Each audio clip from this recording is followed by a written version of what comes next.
Igbo must stop. Enyi ya shift o. Na kumye. Achọrọ m iri rice and beans. Achọrọ m iri osikapa na agwa. Achọrọ m ịga toilet. Chọrọ ịga ụlọ mposi. M na-arụ na bank. M na-arụ na ụlọ akụ. Kedu ebe pants m dị? Hey, kedu ebe ọbante gị? Ọbante.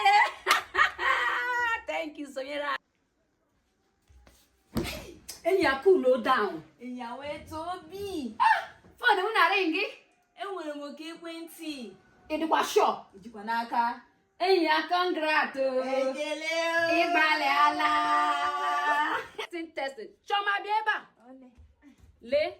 How can you say this in Igbo without adding English? Send aram. Sitere m. I disappoint lam. Arịpụla m.